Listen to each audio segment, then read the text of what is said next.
Hello friends, ओम श्री गणेशाय नमः। जय श्री कृष्ण। आप सभी का स्वागत है आपके अपने यूट्यूब चैनल पर। फ्रेंड्स, आज हम आपको इस वीडियो में बताने जा रहे हैं वैशाख मास महात्म के 20वें अध्याय के बारे में तथा स्कंद पुराण के अनुसार वैशाख मास महात्म के 13वें अध्याय के बारे में। फ्रेंड्स, वीडियो शुरू करने से पहले आपसे रिक्वेस्ट है, अगर आप हमारे चैनल पर नए हैं और आपने अभी तक चैनल को सब्सक्राइब नहीं किया है तो प्लीज सब्सक्राइब कीजिएगा चैनल को, साथ ही प्रेस कीजिएगा बेल आइकन को, जिससे नए वीडियो से रिलेटेड नोटिफिकेशन आपको तुरंत प्राप्त हो सके। और वीडियो पसंद आने पर वीडियो को लाइक और शेयर जरूर कीजिएगा ताकि सभी भक्तों को इस वीडियो का लाभ प्राप्त हो सके। और कमेंट बॉक्स में जय श्री कृष्ण जरूर लिखिएगा।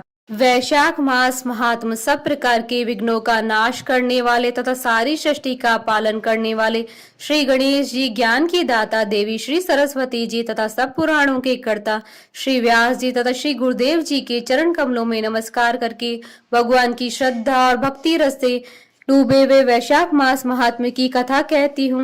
वैशाख मास की अंतिम 3 तिथियों का महत्व श्रुतदेव जी कहते हैं। राजेंद्र, वैशाख के शुक्ल पक्ष में जो अंतिम 3 तिथियां त्रयोदशी से पूर्णिमा तक है वह बड़ी पवित्र और शुभ कारक है। उनका नाम पुष्करणी है। वे सब पापों का क्षय करने वाली है। जो संपूर्ण वैशाख मास में स्नान करने में असमर्थ है वह यदि इन 3 तिथियों में भी स्नान करे तो वैशाख मास का पूरा फल पा लेता है। पूर्व काल में वैशाख मास की एकादशी तिथि को शुभ अमृत प्रकट हुआ। द्वादशी तिथि को भगवान विष्णु ने उसकी रक्षा की तथा त्रयोदशी तिथि को उन श्री हरि ने देवताओं को सुधा पान कराया। चतुर्दशी तिथि को देव विरोधी दैत्यों का संहार किया और पूर्णिमा के दिन समस्त देवताओं को उनका साम्राज्य प्राप्त हो गया। इसलिए देवताओं ने संतुष्ट होकर इन 3 तिथियों को वर दिया।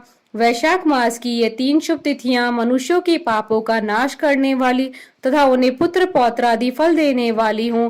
जो मनुष्य संपूर्ण मास में स्नान न कर सका वह इन तिथियों में स्नान कर लेने पर पूर्ण फल को ही पाता है। वैशाख मास में लौकिक कामनाओं का नियमन करने पर मनुष्य निश्चय ही भगवान विष्णु का सायुज्य प्राप्त कर लेता है। महीने भर में नियम निभाने में असमर्थ मानव यदि उक्त 3 दिन भी कामनाओं पर संयम कर सके तो उतने से ही पूर्ण फल को पाकर भगवान विष्णु के धाम में आनंद का अनुभव करता है।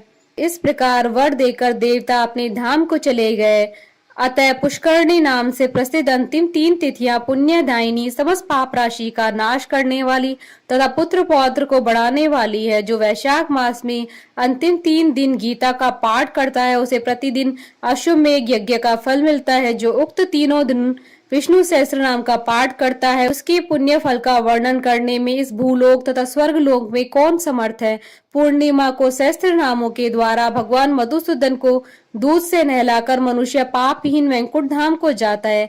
वैशाख मास में प्रतिदिन भागवत के आधे या चौथाई श्लोक का पाठ करने वाला मनुष्य ब्रह्म भाव को प्राप्त होता है। जो वैशाख मास के अंतिम 3 दिनों में भागवत शास्त्र का श्रवण करता है वह जल से कमल के पत्ते की भांति कभी पापों से लिप्त नहीं होता है। उक्त तीनों दिनों के सेवन से कितने ही मनुष्य ने देवत्व प्राप्त कर लिया, कितने ही सिद्ध हो गए और कितने ही मनुष्य ने ब्रह्मत्व को प्राप्त कर लिया। ब्रह्म ज्ञान से मुक्ति होती है अथवा प्रयाग में मृत्यु होने से या वैशाख मास में नियम पूर्वक प्रातः काल जल में स्नान करने से मोक्ष की प्राप्ति होती है। इसलिए वैशाख के अंतिम 3 दिनों में स्नान, दान और भगवत पूजन आदि अवश्य करना चाहिए। वैशाख मास के उत्तम महात्मा का पूरा वर्णन रोग शोक से रहित जगदीश्वर भगवान नारायण के सिवा दूसरा कौन कर सकता है। तुम भी वैशाख मास में दान आदि उत्तम कर्म का अनुष्ठान करो, इससे निश्चय ही तुम्हें भोग और मोक्ष की प्राप्ति होगी। इस प्रकार मिथिलापति जनक को उपदेश देकर श्रुतदेव जी ने उनकी अनुमति ले वहां से जाने का विचार किया। वस्त्र, आभूषण, गौ, भूमि, तिल और स्वर्ण आदि से उनकी पूजा और वंदना करके राजा ने उनकी परिक्रमा की। तत्पश्चात उनसे विदा हो महातेजस्वी एवं परम यशस्वी श्रुतदेव जी ने संतुष्ट हो प्रसन्नता पूर्वक वहां से अपने स्थान को गए। राजा ने वैशाख मास के धर्म का पालन करके मोक्ष को प्राप्त किया। नारद जी कहते हैं, अम्बरीश, यह उत्तम उपाख्यान मैंने तुम्हें सुनाया है, जो कि सब पापों का नाशक तथा संपूर्ण संपत्तियों को देने वाला है।